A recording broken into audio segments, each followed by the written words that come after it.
Assalamualaikum warahmatullahi wabarakatuh.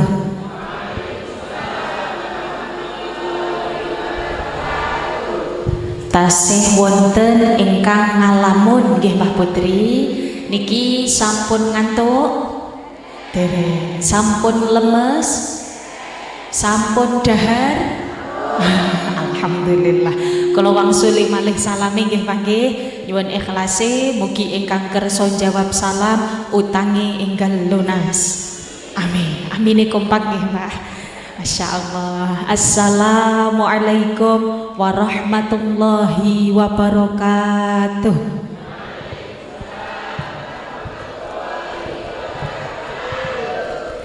Bismillahirrahmanirrahim.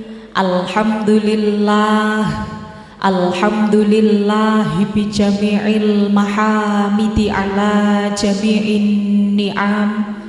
Wassalatu wassalamu ala khairi khalqihi Muhammadinil mab'uthi ila khairil umam wa ala alihi wa sahbihi mafatihil hikam wa masyabihid dhulam amma ba'd.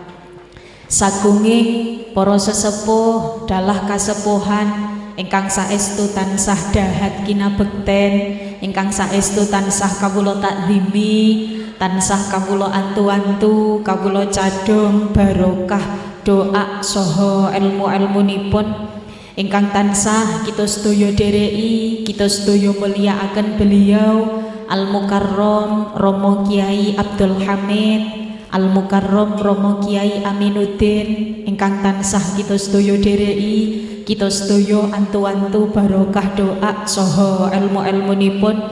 Ugi ingkang tansah kita sedaya mulyakaken beliau Al-Mukarram Simbah Haji Pato, Al-Mukarram Simbah Muhtiarjo ingkang saestu sedaya kamulyakaken Allah Subhanahu wa taala, ingkang tansah kita dereki, kita sedaya takzimi. Ugi ingkang tansah kita sedaya dereki beliau Al-Mukarram Bapak Siyardi. Teng mriki ugi wonten ingkang tansah kita sedaya dereki, kita sedaya mulyakaken. Fa insyaallah kita taati menggah peraturan dalah peraturanipun nggih menika Bapak Kepala Desa Al-Mukarram Bapak Yusuf Herlambang Sarjana Hukum ingkang tansah kita sedaya mulyakaken, kita sedaya dereki. Ugi ingkang tansah kita sedaya mulyakaken sedaya para bapak kiai, bapak haji, sedaya ingkang rawuh wonten mriki, ingkang nyuwun agunging pangapunten dereng waget kawula sebataken asma karim setunggal dalah setunggalipun, ananging saestu sedaya ingkang tansah kamulyakaken Allah Subhanahu wa taala. Sedaya para bapak kiai suryatan wa tanfidhiyatan ingkang tansah kamulyakaken Allah. Ugi teng mriki sedaya para banom-banom NU, wonten bapak-bapak GP Ansor dan lain sebagainya, khususipun Al-Mukarram Bapak Ibnu Qadim selaku Bapak Ketua Nahdlatul Ulama ranting Kemiren ingkang saestu tansah kita sedaya dereki. Ugi ingkang tansah kita sedaya mulyakaken, kita sedaya dereki beliau Al-Mukarramah Ibu Siti Maimunah selaku Ibu Ketua Muslimat Ranting Kemiren. Ugi Al-Mukarramah Ibu Siti Amini selaku Ketua Fatayat Ranting Kemiren ingkang saestu tansah kita sedaya dereki, kita sedaya mulyakaken. Boten kasupen ugi dumateng sedaya para rawuh, sedaya Bapak Kiai, Ibu Nyai, Ibu Hajah, sedaya ingkang rawuh wonten mriki, ugi kagem sedaya banom-banom NU ingkang tansah kamulyakaken Allah. Boten kasupen dumateng menika sederek-sederek grup sholawat saking pundi Bapak? Oh, Jogja. Oh nggih. Nggih, Jogja nggih Pak, nggih jujuk saja. Nah, ngoten nggih. Alhamdulillah saking Jogja, saking Jamburjo Leres nggih Pak nggih. Nek di napa niki plesetake nggih Jogja ngoten nggih jujuk saja ingkang alhamdulillah luar biasa ngayemaken manah nggih Pak nggih. Alhamdulillah ingkang sanget cinaket wonten manah kula lan panjenengan sedaya ingkang tansah kita sedaya hormati. Ugi mboten kasupen dumateng Bapak Sound System matur suwun sampun merubah suwantene kula sing biasa saja menjadi cetar membahana nggih Pak nggih. Kita dongaaken mugi-mugi Pak Sound System tambah laris Allahumma amin. Walah seru banget nggih Pak nggih amin. Masya Allah. Teng mriki syaratnya laris sampun preso nggih Pak Sound System. Halo, pun preso nggih syaratnya laris nggih. Ampun larang-larang. Cocok mboten Bu? Nggih, alhamdulillah. Ngoten nggih Pak Sound System, Masya Allah. Alhamdulillah, mugi-mugi imbet barokah, imbet laris, ugi mboten kasupen dumateng bapak-bapak YouTuber ingkang tansah kamulyaaken Allah, ugi kagem sedaya pemeriah adicara wonten teng mriki napa nika Mbah? Ingkang sadeyan cilok wonten kedai jajan Zafian Food dan lain sebagainya sedaya ingkang nembe pados maisyah mugi pinaringan rizki ingkang halal barokah amin Allahumma amin. Para rawuh ingkang kawula mulyakaken saderengipun kawula matur monggo sareng-sareng kita ngunjukaken raos syukur wonten ngayunan dalam Allah Subhanahu wa taala. Ingkang pundi Gusti Allah sampun maringi kathah sanget kanikmatan dumateng kita sedaya. Salah setunggaling nikmat nggih menika nikmatul ijad. Kita sedaya tasih dipun paringi kesempatan wonten mriki, tasih dipun paringi kesempatan gesang wonten alam donya kanthi keadaan ingkang sehat nggih Mbah nggih. Sedaya sehat nggih Mbah? Sehat selirane Mbah? Alhamdulillah sehat. Dompete Mbah? Halo Mbah? Nah kok njuk sepen niki Mbah? Masya Allah. Mugi-mugi sehat dohir batose Allahumma amin. Pramila monggo raos kesyukuran kita ikraraken sareng-sareng kanthi waosan tahmid. Alhamdulillahirabbil alamin. Allahumma sholli ala sayyidina Muhammad. Salatullah salamullah ala Taha Rasulillah. Salatullah salamullah ala Yasin Habibillah. Sareng salatullah salamullah ala Taha Rasulillah.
Rasulillah.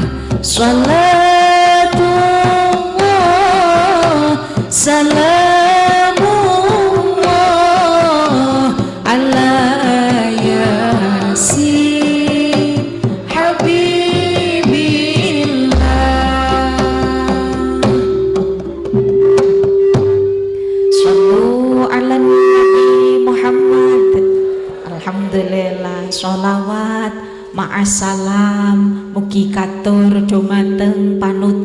sedoyo, inspirasi gesang kula lan panjenengan sedoyo, penuntun umat, pemegang kunci syafaat tenggene dinten kiamat nggih menika Kanjeng Nabi Muhammad sallallahu alaihi wasallam ingkang kita sedaya antu-antu syafaatipun wiwit saking donya dumugi sak mangke wonten ing alam kelanggengan. Amin ya rabbal alamin. Para rawuh ingkang kawula mulyakaken, teng mriki kawula sowan wonten mriki sedaya sampun tepang kalian kula nggih Mbah nggih?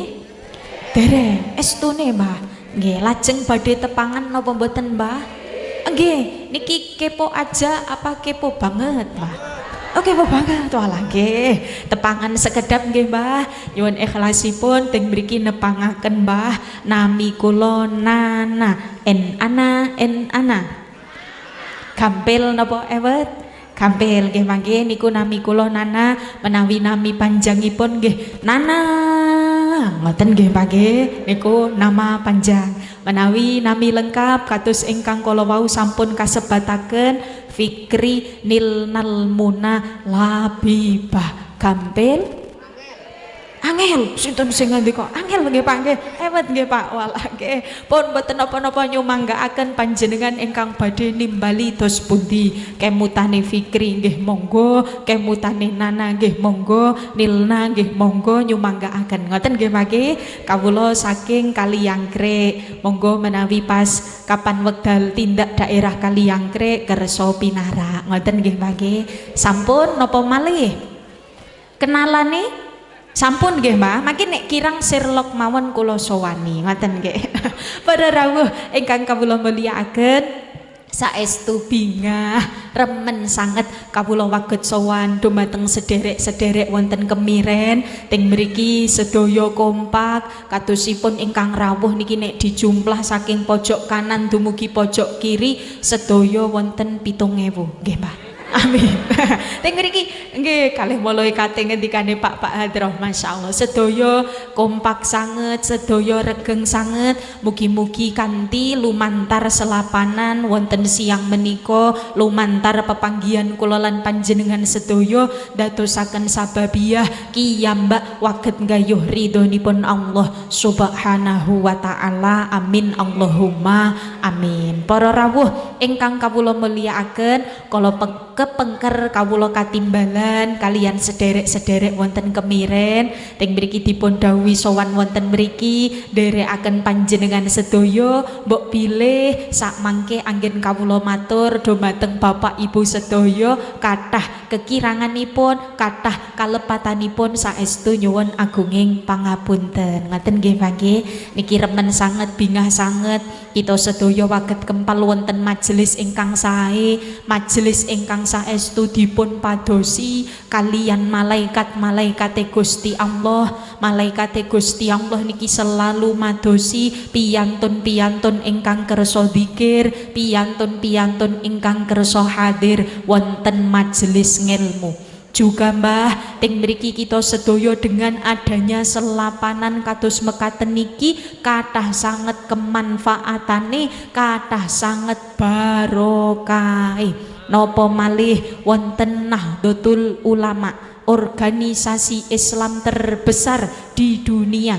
Kita sedaya teng mriki ketika tasih alit sak mangke dipun openi miyos wadah Ibnu IPPNU. Minggah sekedhik kita sedaya teng mriki menawi ibu-ibu wonten fatayat, bapak-bapak wonten ansor, mangke minggah malih wonten muslimat dan lain sebagainya. Kita sedaya teng mriki dipun openi kalian Nahdlatul Ulama. Dipun wadahi teng mriki kita sedaya dipun paringi kesempatan menawi kepengin dados piyantun ingkang sae, piyantun ingkang teng mriki mangertos hukum-hukume Gusti Allah, piyantun ingkang mangertos tata carane gesang, piyantun ingkang mangertos ajaran-ajaranipun Kanjeng Nabi Muhammad sallallahu alaihi wasallam. Sekedap iklan nggih Mbah nggih. Nggih. Setunggal nggih mboten sah ndredeg Pak nggih.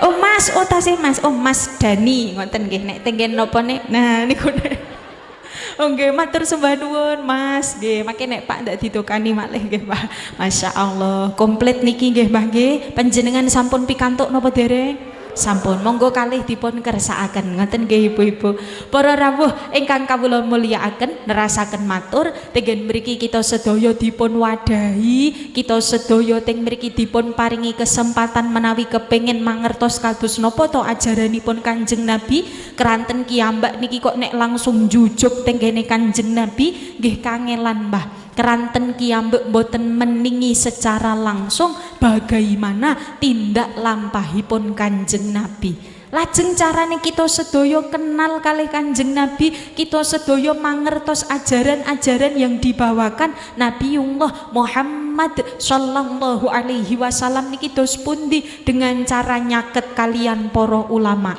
keranten al ulama warathatul anbiya sedaya sampun prisa ngoten nggih mangke ulama niki adalah pewarisnya para nabi pramila monggo kiambek ndp kiambek teng mriki nyaket keranten dengan adanya kita sedaya kempal kalian piyantun ingkang sholih sholihah piyantun ingkang alim alamah niki insyaallah dadosaken kita sedaya ketularan teng mriki dados piyantun ingkang sae nuwun sewu Mbah kiambak nek teng mriki kok cedhake bakul parfum insyaallah nderek mambet wangi tapi nuwun sewu nek kok cedhake kalih piyantun ingkang nembe bebucal nderek mambet napa mboten Mbah nderek mambet nggih Mbah nggih srebeng mambet kirang eco semanten ugi kita sedaya sebagai piyantun ingkang kalian Gusti Allah dipun titahaken dipun paringi kesempatan gesang wonten alam donya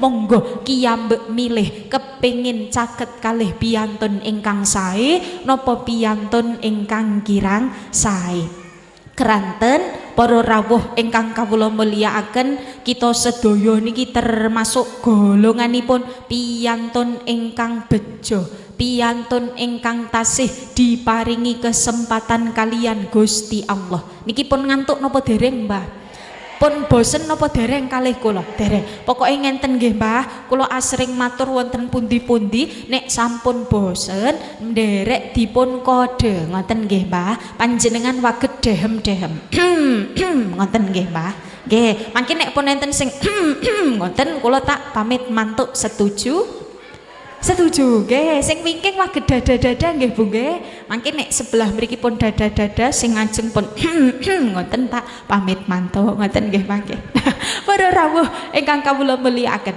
teng mriki nerasaken matur kita sedaya termasuk golonganipun piyantun ingkang bejo golonganipun piyantun ingkang tasih diberi kesempatan kalian Gusti Allah kesempatane napa Mbah di antara piyantun-piyantun sing wonten kadang tanggine kula lan panjenengan sedaya kadang sedereke kula lan panjenengan sedaya niki sampun dipun kersakaken rumiyin kalian Gusti Allah kiambek tasih diparingi kesempatan gesang teng alam donya monggo kita gunakaken kanthi sae kita gunakaken teng mriki kagem ngibadah dumateng Gusti Allah keranten wa ma khalaqtul jinna wal insa illa liya'budun tujuanipun Gusti Allah nitahaken kula lan panjenengan sedaya nitahaken jin niki mboten sanes kejawi kagem ngibadah dumateng Gusti Allah niki sedaya ingkang rawuh wonten mriki sampun niat ngibadah napa dereng Mbah sampun boten niat ingkang awon-awon nggih Mbah nggih insyaallah sedaya niat ngibadah niat silaturahim niat teng mriki mados ngelmu niat tabarukan ngoten nggih Mbah nggih insyaallah dengan adanya kita sedaya nderekaken para ulama niki waget ndadosaken kiambek benjang slamet teng kene akhiratipun Gusti Allah keranten napa para rawuh ingkang kawula mulyakaken menawi menggah surat Waqiah tenggene Waqiah niku dipun ngendikaaken wonten 3 golongan benjang kula lan panjenengan sedaya ketika sampun wonten tenggene alam kelanggengan niki badhe dipun dadosaken menjadi 3 golongan napa mawon sepindah dipun dawuhaken minal muqarrabin Allah pun ngantuk dereng. Sepindah minal muqarrabin. Dawuhipun para mufasir teng mriki setunggal minal muqarrabin piyantun-piyantun ingkang caket kalih Gusti Allah. Ingkang 24 jam teng mriki kemutane namung Gusti Allah tok Dil.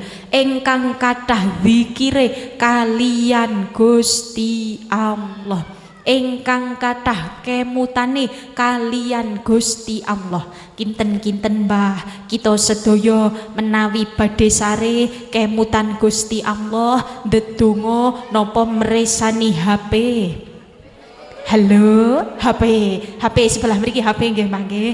Kinten-kinten. Oh, mboten. Oh mriki doa Mbah. Kula tak matur sebelah mriki. Kinten-kinten wungu sare langsung ndonga napa ngecek HP, Bu? HP, mriki nggih HP. Masya Allah. Sebelah mriki dos pundi bapak-bapak biasanipun menawi badhe dahar ndonga napa nyambi HP-nan? Donga, Masya Allah, luar biasa nggih Mbah nggih. Alhamdulillah. Nah, mugi-mugi ingkang teng mriki badhe sare mresani HP, wungu sare mresani HP, badhe dahar nyambi HP, benjang pikantuk barokahipun Samsung.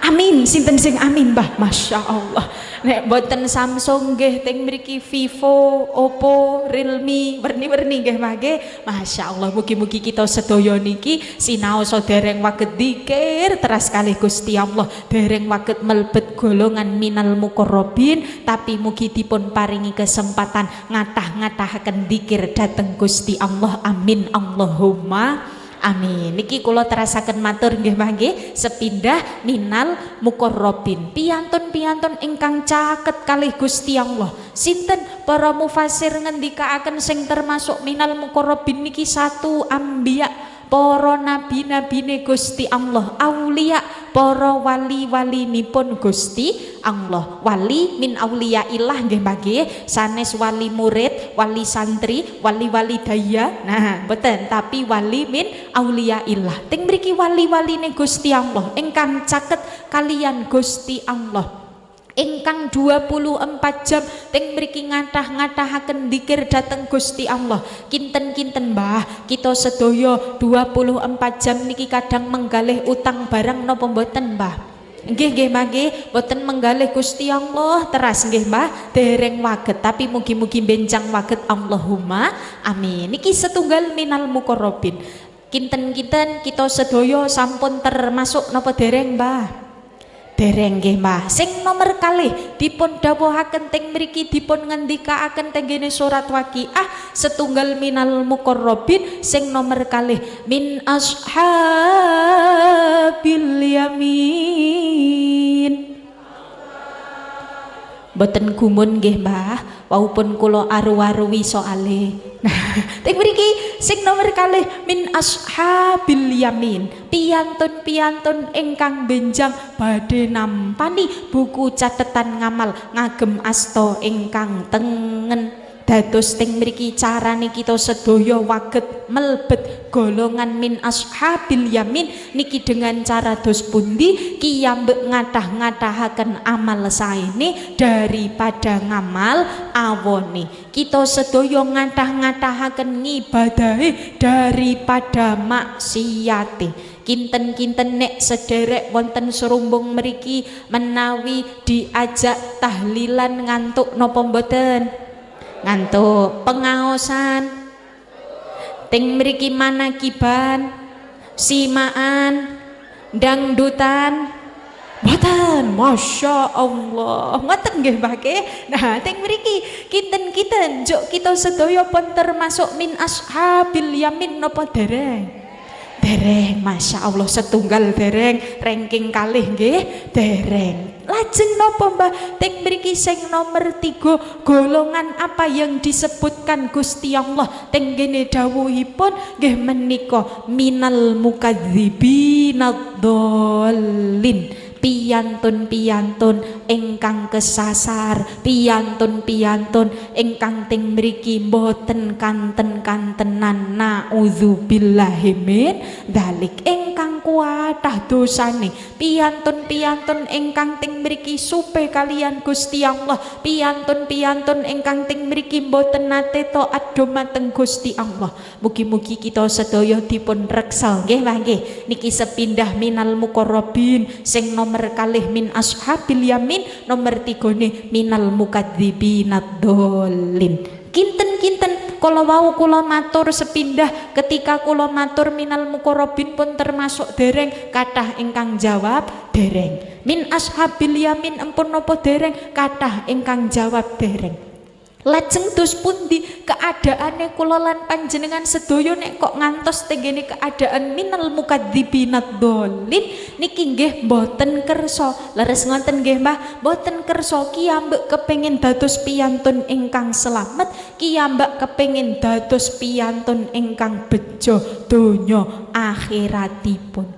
Carane dos pundi? Monggo kiyambak nek dawuh guru kula ngenten Mbah, berartos nek kok kita sedaya niki minal muqarrabin dereng, min ashabil yamin nggih dereng, minal mukadzibinad dolin boten kersa, pramila carane nyaket kalian piyantun-piyantun ingkang sampun termasuk minal muqarrabin, supados kita sedaya keranten dipun dawuhaken anta ma'aman ahab yaumal qiyamah, benjang kita sedaya tenggene dinten kiamat niki badhe dipun dadosaken setunggal. Kiriyen nggih Mbah, keranten niki teh dereng kula icipi ngoten nggih Mbah. Nah, kula wangsuli malih kita sedaya badhe dipun dadosaken setunggal kalian piyantun-piyantun ingkang kita sedaya remeni. Tapi remen niki mboten namung sekedar ngaku remen nggih Mbah, dengan cara nderekaken tindak lampahe, dengan cara kita sedaya teng mriki kepo utawi kepengin mangertos kados napa para piyantun-piyantun ingkang sae menika, kados napa para nabi-nabine Gusti Allah, para wali-waline Gusti Allah. Insyaallah dengan kiyambek membangun mahabbah benjang pinaringan syafaatipun para minal muqarrabin. Allahumma amin. Nah, salah satu Mbah ting mriki sing termasuk minal muqarrabin niki sinten? Tentunipun nggih boten sanes Kanjeng Nabi Muhammad sallallahu alaihi wasallam. Shallu ala Nabi Muhammad. Ya Imam ar-Rusli ya sanadi Allah Allah anta babullahi mu'tamadi fabidunya ya wa akhirati ya Rasulullah khudh biyadi ya Imam ar-Rusli ya sanadi Allah Allah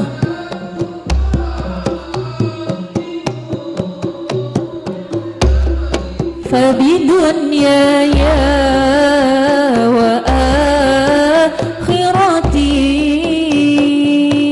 ya Rasulullah khudh biyadi. Sallu ala Nabi Muhammad. Alhamdulillah para rawuh ingkang kawula mulyakaken. Teng mriki nerasaken matur. Aman nggih Pak sound system nggih? Aman, oke. Nah, teng mriki nerasaken matur kala wau kula maturaken bahwasanya sinten sing termasuk minal muqarrabin nggih menika setunggal tentunipun Kanjeng Nabi. Mandhap-mandhape para wali-waline Gusti Allah, salah setunggaling waline Gusti Allah adalah beliau Hadratus Syekh Simbah Kiai Haji Hasyim Asy'ari, pendiri Nahdlatul Ulama. Teng pundi sing teng mriki Mbah Hasyim Asy'ari niki sampun ndongaaken sinten kemawon sing kersa ngurip-ngurip Nahdlatul Ulama, sing kersa ngopeni, sing kersa khidmah kalian Nahdlatul Ulama, dipun ndongaaken pejahe husnul khotimah. Sedaya cita-citane husnul khotimah napa suul khotimah Mbah?